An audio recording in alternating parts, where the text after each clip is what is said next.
Hello friend, मैं नीता भास्कर आप सभी लोगों का अपने यूट्यूब चैनल पर स्वागत करती हूँ और आशा करती हूँ कि आप लोग स्वस्थ होंगे, सुरक्षित होंगे और अपने घरों में होंगे। और फ्रेंड्स अपनी स्टडी कर रहे होंगे। और फ्रेंड्स इस समय बहुत ध्यान रखिए और अपनी पढ़ाई पर भी फोकस रखिए बिल्कुल। और पेपर जो है अभी तो टीजीटी पीटी का तो थोड़ा लेट होगा, नेट का भी पेपर थोड़ा सा लेट होगा तो लेकिन पढ़ाई अपनी जारी रखिए जिससे कि आप लोगों की बेहतर तैयारी हो जाए। और घर में है तो अच्छी तरीके से अपनी तैयारी करिए जिससे कि बाद में फिर दिक्कत ना हो। तो चलिए फ्रेंड शुरू करते हैं। कल से मैंने एनसीईआरटी पढ़ाना शुरू किया है और फर्स्ट चैप्टर मैंने कल वीडियो बनाई थी तो आज मैंने अपलोड करा था सुबह।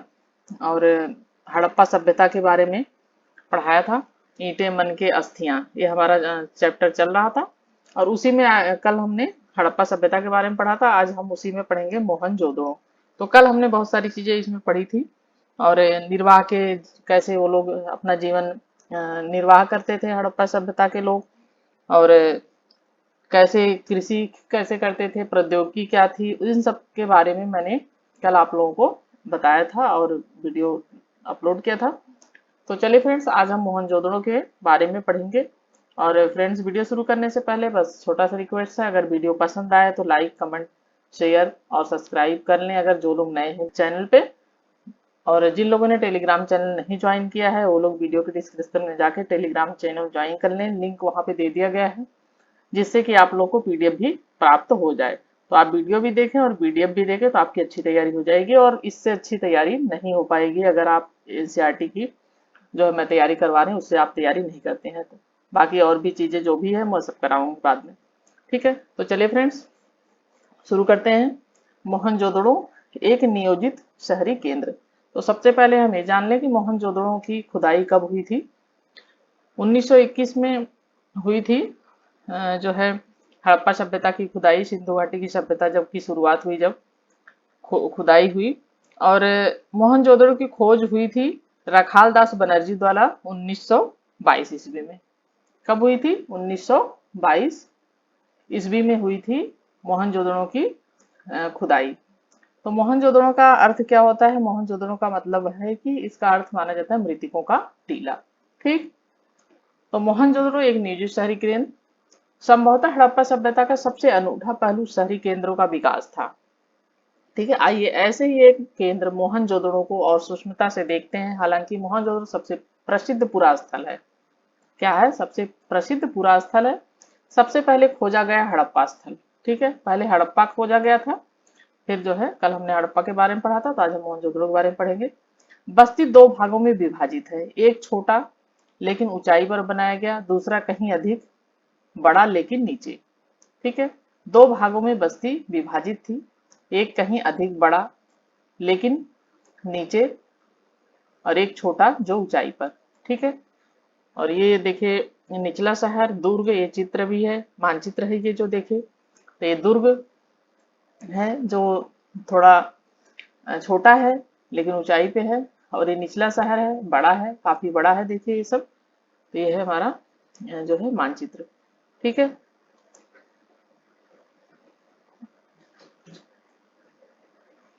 भारतीय इतिहास के कुछ विषय ने क्रमशः दुर्ग और निचला शहर का नाम दिया है। दुर्ग की ऊंचाई का कारण यह था कि यहाँ की संरचनाएं कच्ची ईंटों के चबूतरे, ये ध्यान रखें, कच्ची ईंटों के चबूतरों पर बनी हुई थी। दुर्ग को दीवार से घेरा गया था।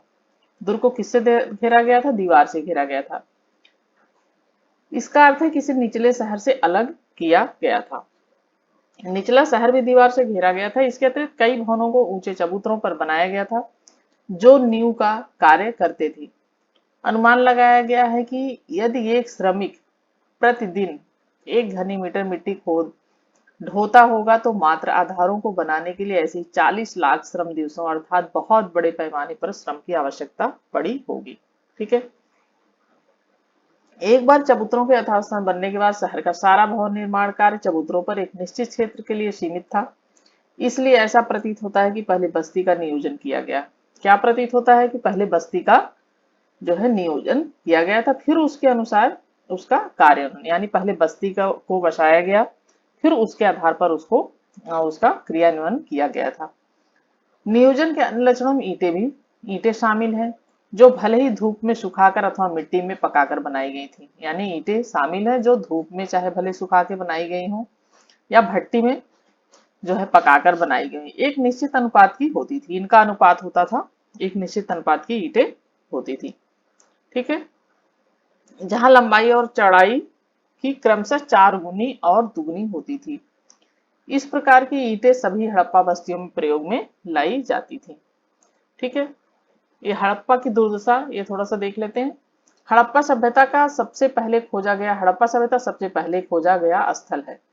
ठीक है, दयाराम साहनी ने 1921 में हड़प्पा सभ्यता की खोज की थी और खुदाई करवाई थी, और राखाल दास बनर्जी ने इन्होंने 1922 में मोहनजोदड़ो की खोज। ठीक है, ये ध्यान रखें आप।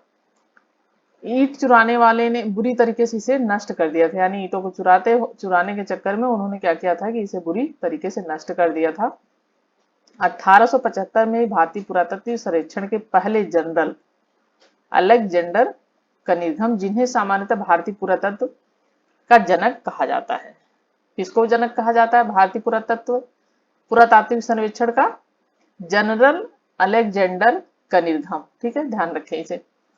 भारतीय पुरातत्व का इन्हें जनक कहा जाता है, और इन्होंने लिखा था कि प्राचीन स्थल ले गई ईंटों की मात्रा लगभग 100 मील लंबी लाहौर तथा मुल्तान के बीच, जो कि अब लाहौर और मुल्तान दोनों ही पाकिस्तान में है, ईंटें बिछाने के लिए पर्याप्त थी। इस प्रकार इस स्थल की कई संरचनाएं नष्ट कर दी गई। इसके विपरीत मोहनजोदड़ो कहीं बेहतर, मतलब हड़प्पा को तो काफी नष्ट कर दिया गया था, लेकिन मोहनजोदड़ो की स्थिति फिर भी कहीं बेहतर थी।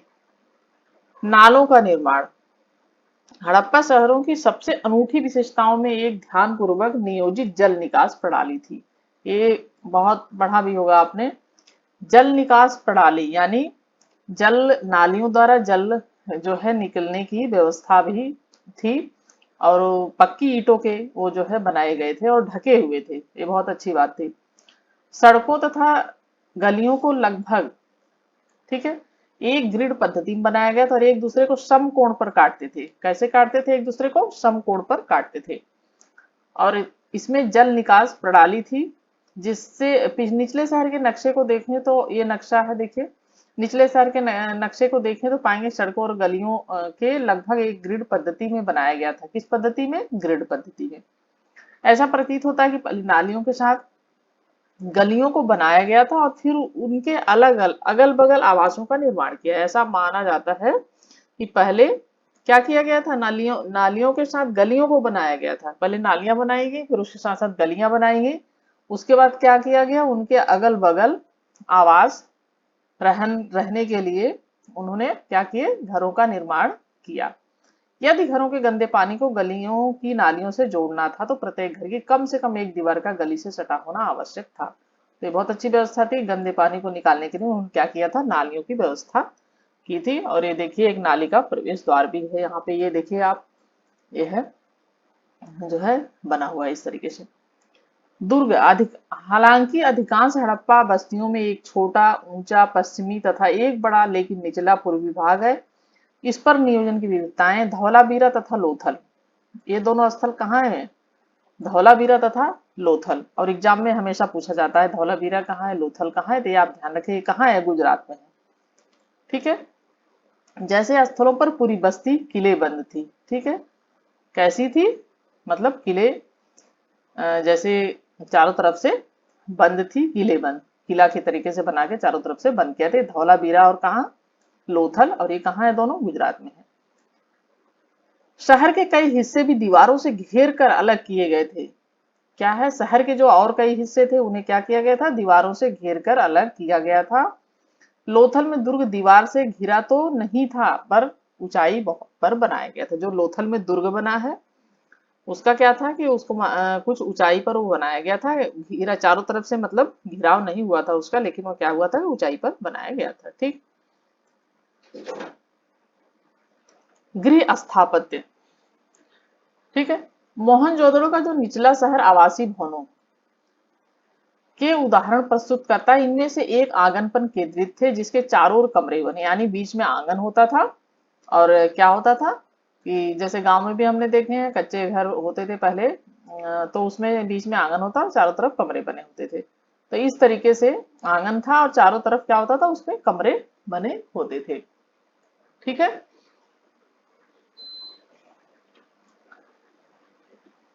संभवतः आंगन खाना पकाने, कताई करने, ठीक है, खाना बनाने, कताई करने जैसी गतिविधियों का केंद्र था, खास तौर से गर्म और शुष्क मौसम में। क्योंकि वो आंगन क्या होता है कि खुला हुआ होता है, तो उसमें थोड़ा गर्मी कम लगती है, तो गर्मियों के मौसम में क्या हो सकता है, उसमें खाना वाना पकाने और कताई वगैरह इस तरीके का काम करने के लिए वह जो है आंगन का उपयोग किया जाता था।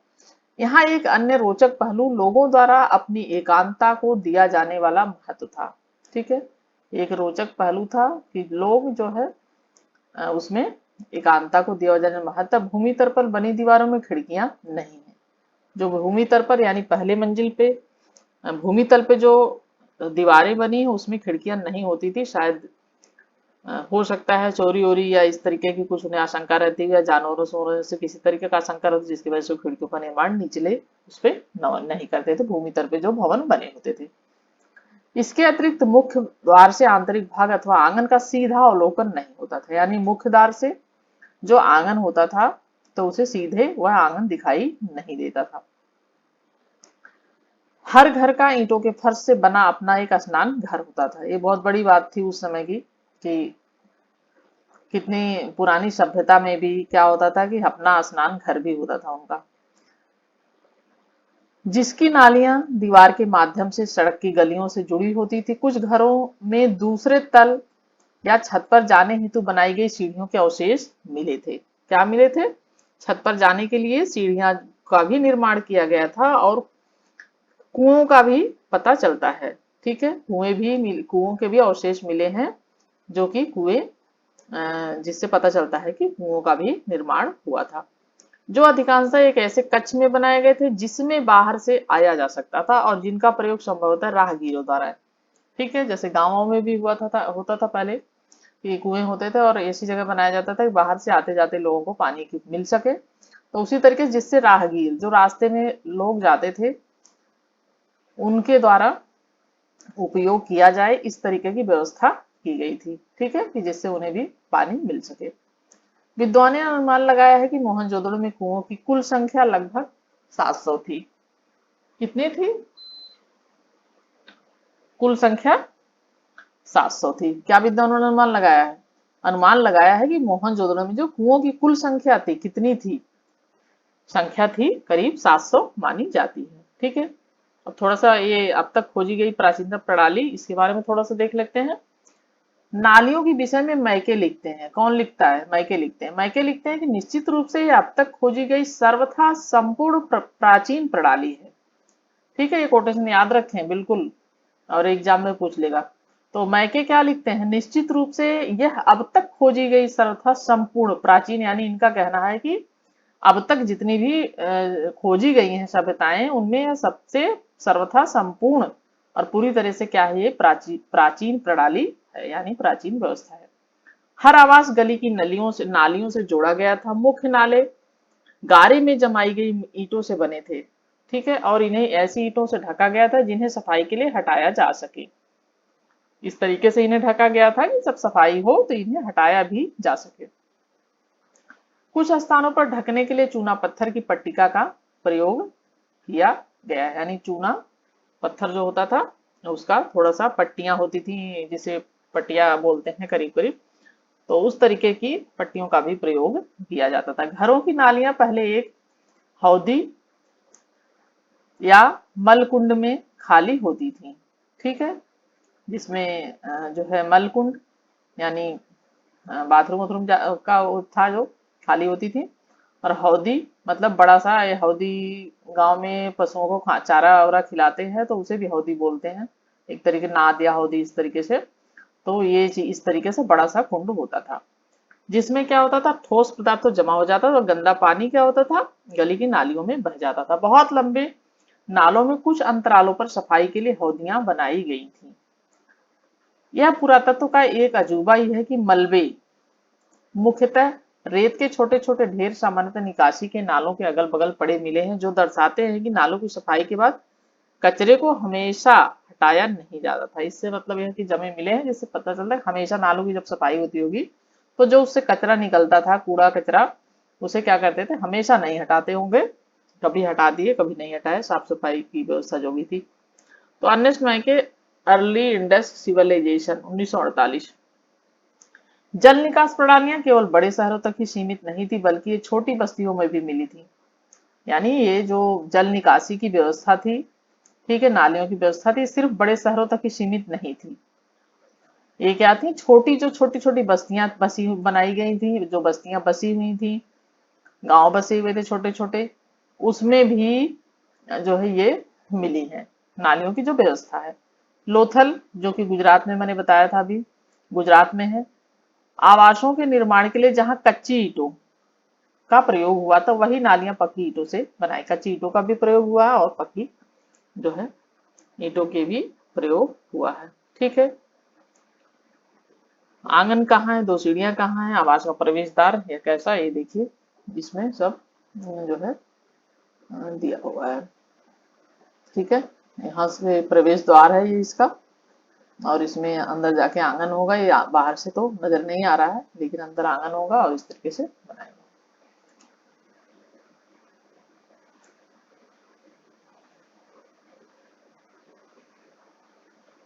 दुर्ग है ये।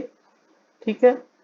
इसमें देखते हैं, दुर्ग है, पूरा स्थल है यहाँ पे, ये पूरा स्थल, विशाल आंगन है ये यहाँ पे देखिए महाविद्यालय का भी दिया हुआ है, दैवी मार्ग, और ये संरक्षित पूरी दीवार।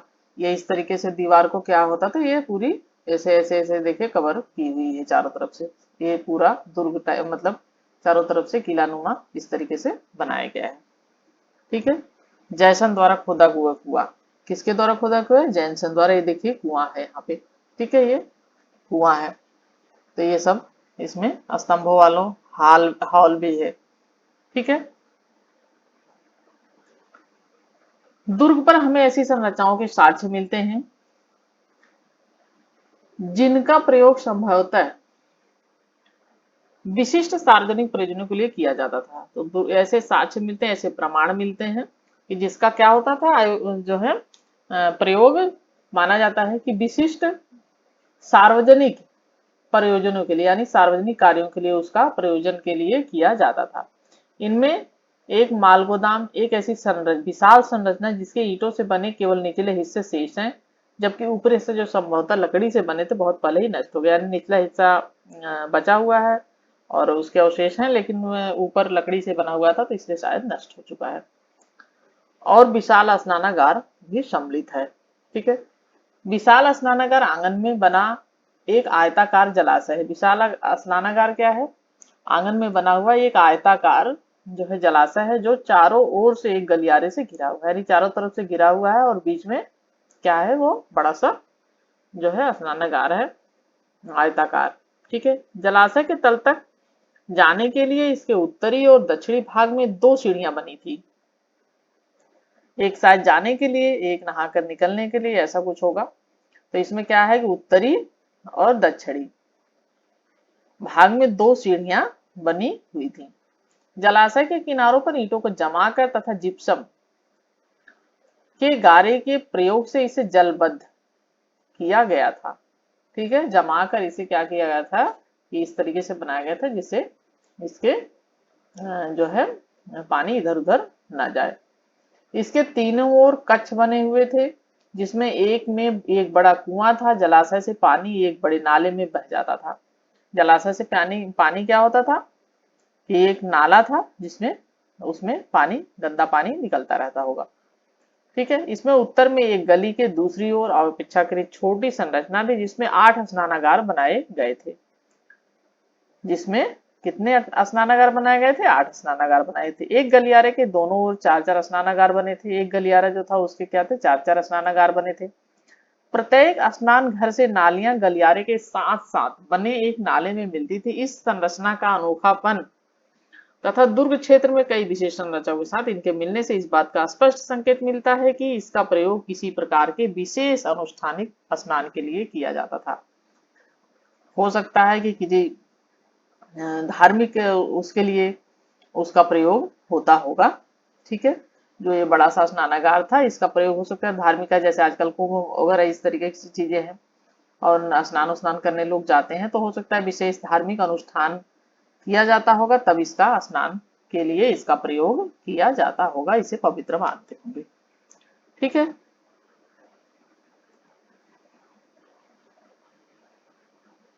अब हम देखते हैं सामाजिक भिन्नताओं का अवलोकन। इसमें क्या है, समाधान। पुरातत्वविद यह जानने के लिए क्या किसी संस्कृति विशेष में रहने वाले लोगों के बीच सामाजिक तथा आर्थिक भिन्नताएं थी, क्या जानना चाहते हैं पुरातत्वविद? वो कहते हैं कि किसी संस्कृति विशेष में रहने वाले लोगों के बीच क्या सामाजिक आर्थिक भिन्नताएं थी, यानी जो उस समय उनकी संस्कृति थी, वहां रहने वाले जो भी लोग थे, क्या सामाजिक रूप से आर्थिक रूप से उनमें अंतर था। सामान्यतः कई विधियों का प्रयोग करते हैं, इन्हीं विधियों में से एक समाधानों का अध्ययन भी है। आप संभवतः मिस्र के विशाल पिरामिड, मिस्र के पिरामिड हैं, जिनमें से कुछ हड़प्पा सभ्यता के समकालीन से परिचित हैं। ठीक है, जो मिस्र के पिरामिड हैं उनमें से हड़प्पा सभ्यता के कुछ समकालीन माने जाते हैं। इनमें से कई पिरामिड राजकीय समाधान, जहां बहुत बड़ी मात्रा में धन संपत्ति दफनाई जाती थी। उनका मानना था कि इसकी मरने के बाद भी, मृत्यु के बाद भी आदमी को जरूरत पड़ती होगी, इसलिए वो क्या करते थे कि संपत्तियां भी जो है, जो राजकीय यानी जो वैसे थे राजा महाराजा टाइप के लोग, उनके साथ क्या करते, धन संपत्ति भी दफना दी जाती थी।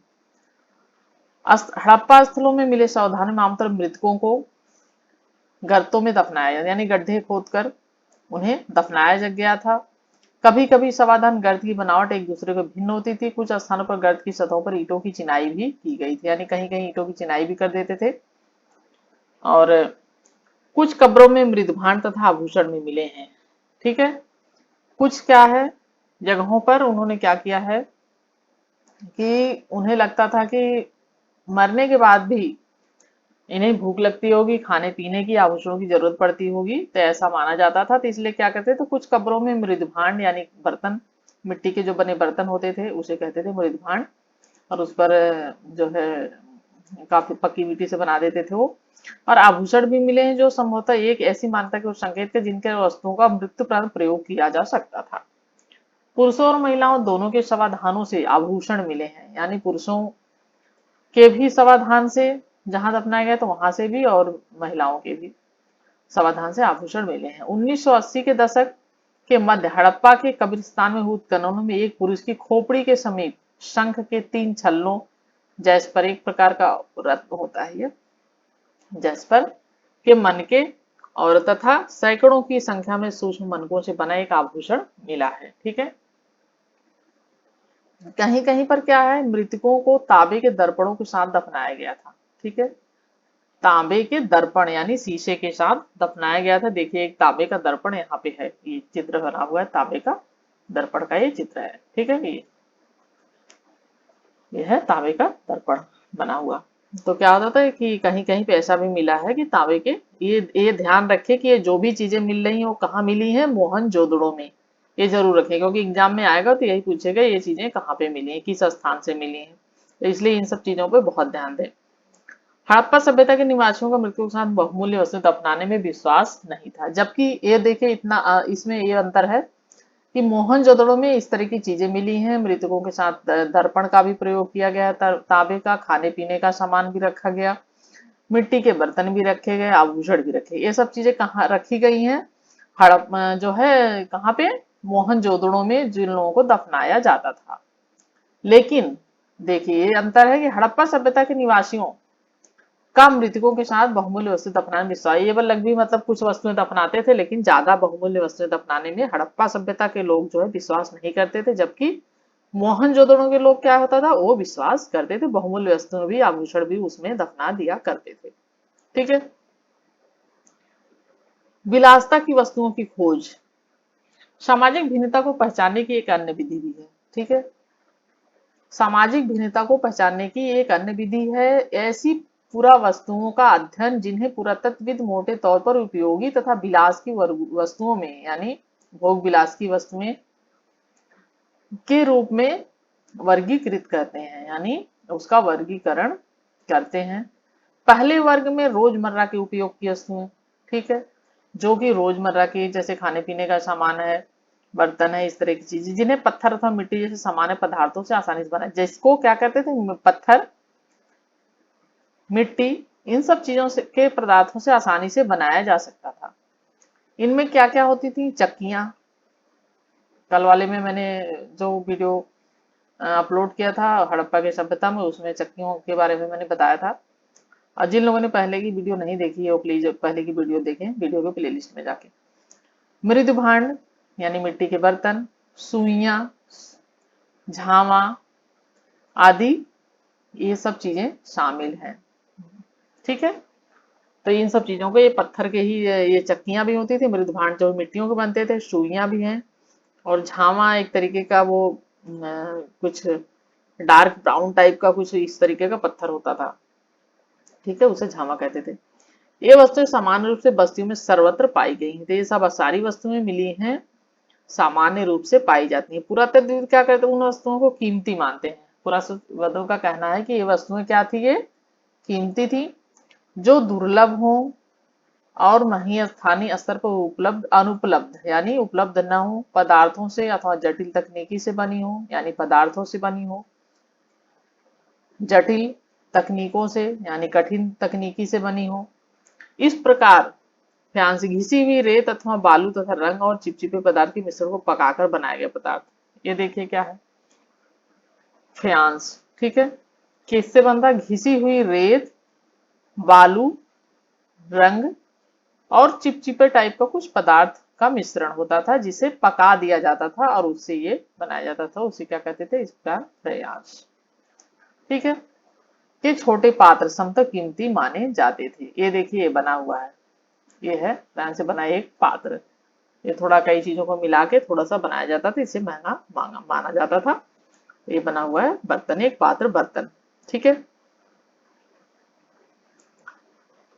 और